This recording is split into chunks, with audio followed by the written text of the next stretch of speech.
Hello à tous, j'espère que vous allez bien. Aujourd'hui, on va parler de la roue chromatique. Ouais, du cercle chromatique. On peut de façon simple dire que la roue chromatique est une représentation structurée des couleurs en les plaçant dans un cercle. En regardant la roue chromatique, on verra qu'il y a plusieurs groupes. Il y a par exemple deux grandes catégories de couleurs. Il y a des couleurs chaudes et il y a des couleurs froides. Et selon que vous choisissez d'utiliser des couleurs chaudes ou des couleurs froides, vous ne transmettez pas les mêmes émotions. Ça, il faut le savoir. En tant que graphic designer, c'est très important à savoir.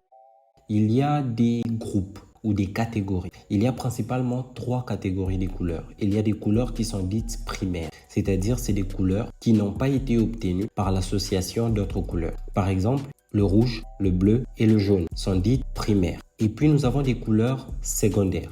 Là, nous avons le vert, le violet et l'orange sont des couleurs secondaires. Pourquoi? Parce que les couleurs secondaires résultent de l'association des couleurs primaires. En faisant un mélange avec les couleurs primaires, on obtient des couleurs dites secondaires. Et puis, nous avons des couleurs tertiaires. Les couleurs tertiaires sont obtenues par le mélange des couleurs primaires et des couleurs secondaires.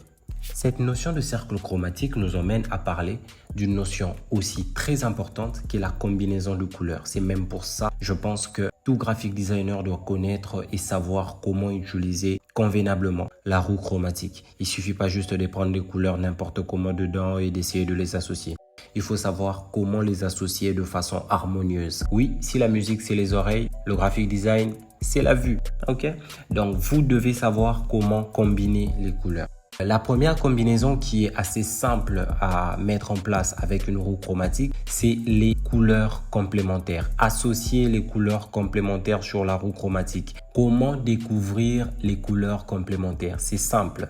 Choisissez une couleur. Selon votre concept, selon votre composition, vous dites « Ok, j'aurai une couleur principale qui sera peut-être le vert ». Une fois que vous avez choisi votre couleur qui est le vert, tracez une ligne droite sur votre roue chromatique en allant du vert jusqu'à la couleur qui est exactement à l'opposé de votre couleur de base. Ok?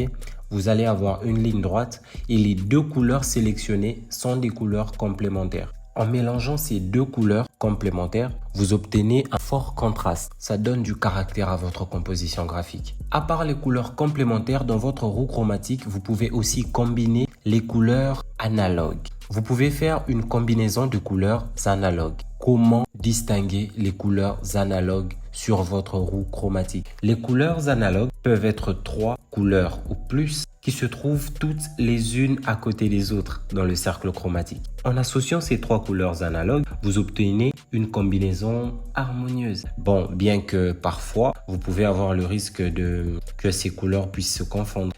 Vous n'aurez peut-être qu'à prendre l'une de ces couleurs comme couleur principale et les autres couleurs peuvent venir accompagner juste à côté. Mais en tout cas, ça vous fait une combinaison harmonieuse.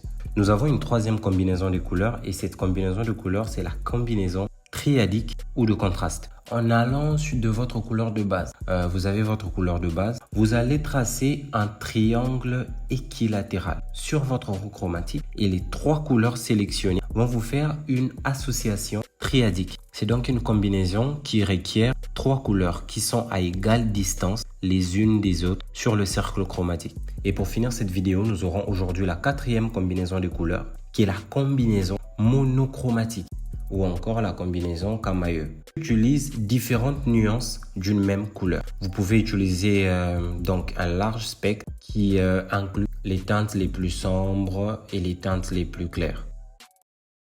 On réussit, ils se demandent comment. On se démarque, ils se demandent comment. On survit, ils se demandent comment. Ouais, attendez que je leur dise. C'est Dieu. C'est Dieu.